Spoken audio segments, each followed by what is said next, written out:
트레이닝 원칙은 매우 중요하고, 그러니까 학자들이 고맙게도 이제 예외가 없는 몇 가지 원칙들을 발견해줘서 우리는 그 원칙에 따라서 이제 프로그램을 구성할 때 아주 이제 좋은 효과를 얻을 수가 있지. 그래서 일단 트레이닝은 이제 과거의 원칙으로 시작해서 이제 변치 않는 운동이라는 것은 세포의 항상성을 파괴시키는 과부하일 때 우리는 진보를 가져온다는 아주 중요한 원칙 안에서 우리가 트레이닝을 계획할 수가 있고, 오늘 말할 거는 이제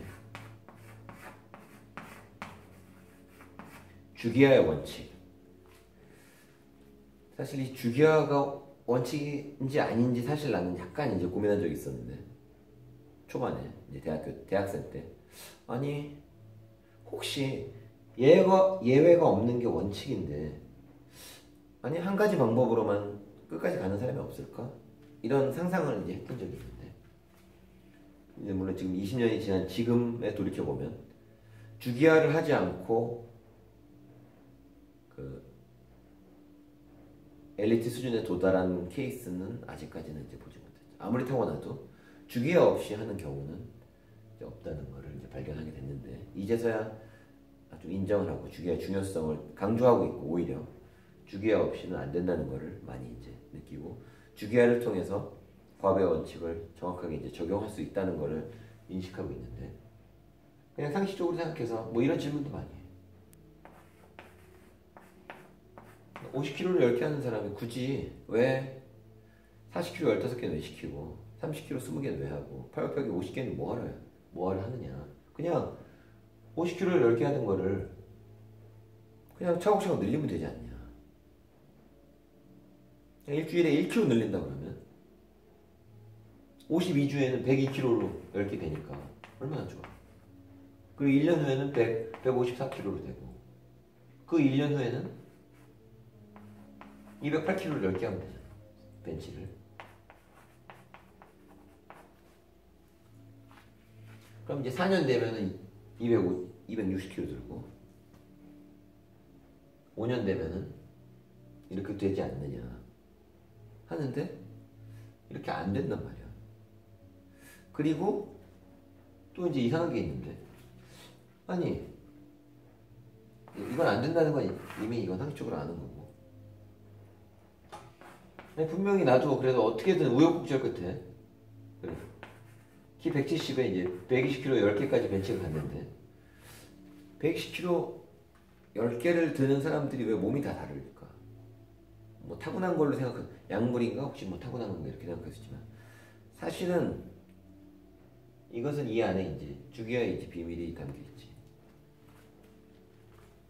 근데 지금 늘리는 거를 운동의 선택을 폭을 아주 좁혀서, 그러니까 예를 들어서 8에서 12회라는 거 의미하는 것은 최대 근력의 예를 들어서 80% 정도, 연구 결과에 최대 근력의 80% 정도의 중량으로만 운동을 하는 케이스.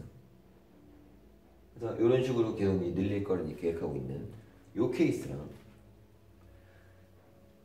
연구 결과를 내가 받아들여서 최대 근력의 80%가 중요하기 때문에 전체 운동의 비중의 50%를 세팅을 하고, 90%는 최대 근력의 90%는 10% 비중, 70%는 20%, 60%는 10%, 50%는 또 10% 비중을 전체 트레이닝에 이렇게 비중을 가지고 가는 경우에는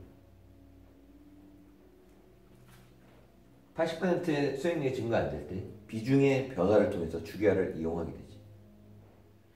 그래서 지금 예를 들어서 쉽게 최대 근력이 맥스가 이제 100일 경우에 예를 들면 80kg로 지금 10개 되는데 10개까지는 됐는데 11개 하고 싶은데, 그 12회를 만들기 위해서 평소 같으면 12개가 돼서 다시 또 12개가 쉬어졌을 때 예를 들어서 뭐 매주 1kg씩 늘렸다고 치면, 근데 그런 것이 아니라 어느 순간 여기서 더 이상 진보가 80%를 봤을 때 반복이 안 늘 때, 그럴 때는 이제 주기화를 쓴다는 건 뭐냐면 비중을 바꾸는 거야.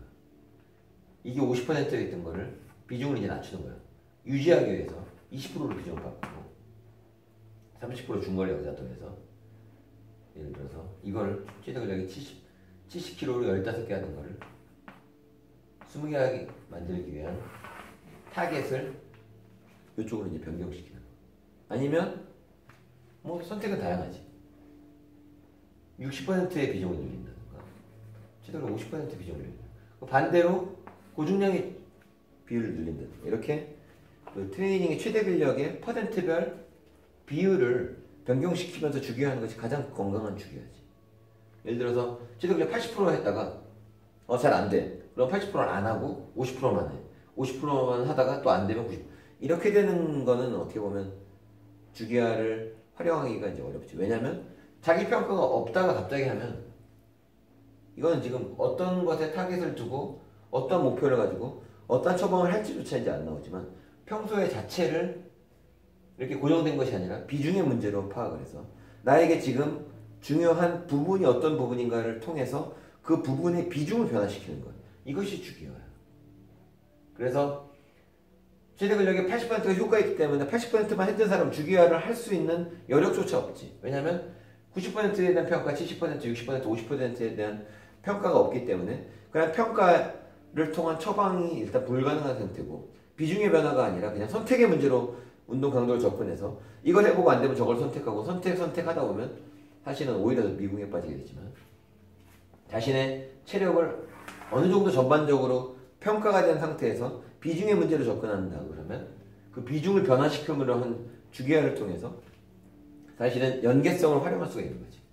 그래서 70을 15개 하는 거를 20개 만들어서 다시 70을 15개 하기 자연스럽게 만들 수 있는 이런 연계성. 그리고 마찬가지로 60이 30개였는데 이걸 50개 하게 만들어서 70을 쉽게 만들어서 70을 25개 하고 이걸 통해서 다시 80이 쉬워지는 이러한 시도들. 그래서 연계성과 개연성 이렇게 될 수밖에 없는 상황들을 자꾸 만들어가는 80을 잘할 수밖에 없는 상황. 그런 상황들을 만들어가기 위해서는 사실은 이 트레이닝의 주기화가 필요한 거고 그래서 주기화를 잘하기 위해서는 자신의 체력에 대한 전반적인 평가가 객관적으로 이루어질 때 그리고 그 비중을 변화시킬 때 주기화를 통해서 우리는 엄청난 트레이닝 결과를 얻을 수 있고 자기가 부족한 부분을 찾고 자기가 부족한 부분을 채워나감으로 해서 오히려 강도 있는 몸을 만드는데 중요한 오늘 어떻게 보면 아주 좀 중요한 얘기 주기화의 원칙에 대해서 원칙적인 얘기를 요즘 많이 안 해서 좀 혼동이 있었던 것 같은데 이러한 원칙을 잘 활용함으로 해서 몸 만들기에 성공하는 우리가 되면 좋을 것 같은 생각이 들어요.